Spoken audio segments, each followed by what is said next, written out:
Welcome back to Crawford-Clark Close-Up and our month of Halloween horror. So far we've explored hammer horror, maternal horror and videotape horror, to name a few. We're counting down to the end of the month where we'll be exploring the entire Halloween franchise, including a review of David Gordon Green's direct sequel to John Carpenter's 1978 seminal classic. But first we need to return to 1968 and the birth of the zombie picture. The brains of the recently deceased are being reanimated and the undead are roaming the world preying on the living in the debut feature from New York City-born, part Spanish, part Lithuanian George A. Romero. Dubbed the master of this particular genre of horror, Romero would shock audiences in the late 1960s with sparse effects and a cinema verite style to capture the sense of dread of the unknown. What has caused this cataclysmic horror? And how can it be prevented? What's so effective about Romero's debut, celebrating its half a century of terrifying those with a nervous disposition here in 2018, is how simplistic the film is in both design and execution. The characters themselves are minimal, as we focus first on Russell Striner and Judith O'Dea's Johnny and Barbara placing flowers at their father's grave in a remote cemetery. Aware that it's getting late and they have a long drive home, they make to leave when they're pursued by wandering members of the undead walking amongst the graves.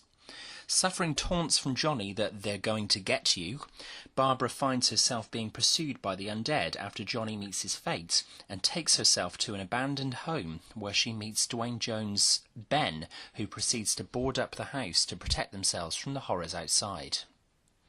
This is an early example of its kind of the now commonplace home invasion horror.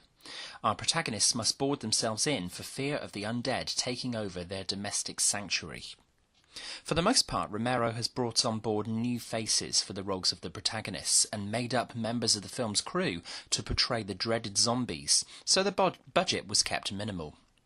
The film remains one of the most successful independent movies of all time, grossing over 260 times its budget of just $114,000.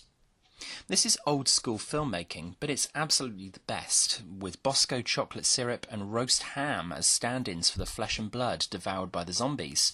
And staying within budget, the owner of the house used for the film gave the film crew permission to do whatever they needed to both the interior and exterior, as they planned to demolish it anyway after filming. Moreover, the fact that the film was shot and released in black and white, despite the already prominent Technicolor being a regular fixture, added to the grainy effect of the film. Romero had clearly seen what directors like Hitchcock had done with Psycho at the beginning of the decade without a drop of colour on screen, and tried to emulate that success within this genre.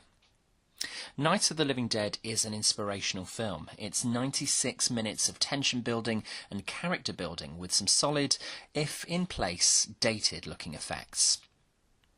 Following the success of Living Dead, Romero would make a few more features, including the atmospheric The Crazies in 1973, before bringing audiences a more audacious sequel, Dawn of the Dead, in 1978.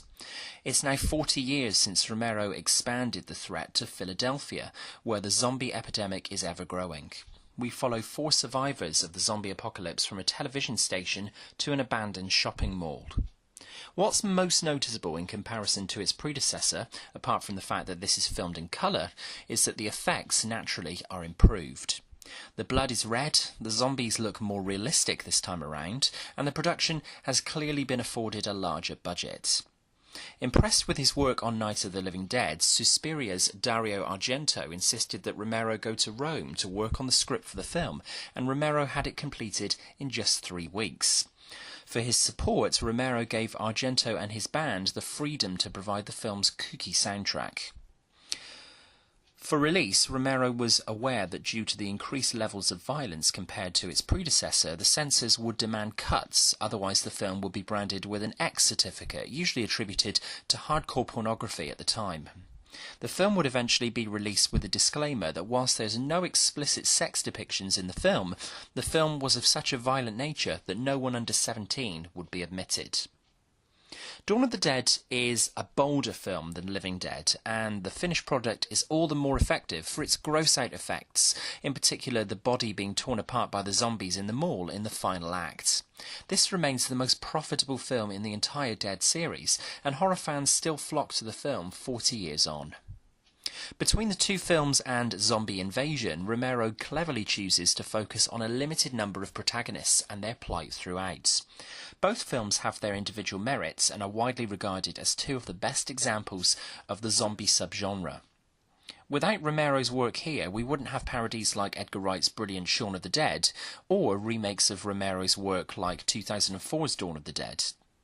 It's a shame, therefore, that the Dead series was stretched to breaking point with the release of later, weaker instalments: Day of the Dead from 1985, Land of the Dead in 2005, Diary of the Dead in 2007, and Survival of the Dead in 2009, all suffering diminishing returns. Nevertheless, happy 50th anniversary to Night of the Living Dead, and a happy 40th to Dawn of the Dead from Crawford-Clark Close-Up. Our verdict: alrighty then. What are your thoughts on the classics in the genre? Do you think they still hold up today with audiences despite the fact we've become used to gore and jump scares in horror?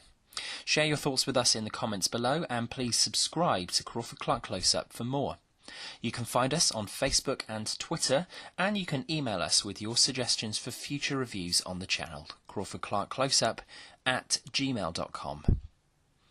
Up next, we'll be looking back at the film that had audiences in 1973 running up the cinema aisles, throwing up and fainting. It's William Friedkin's The Exorcist. Until then, thanks for watching, and that's a wrap.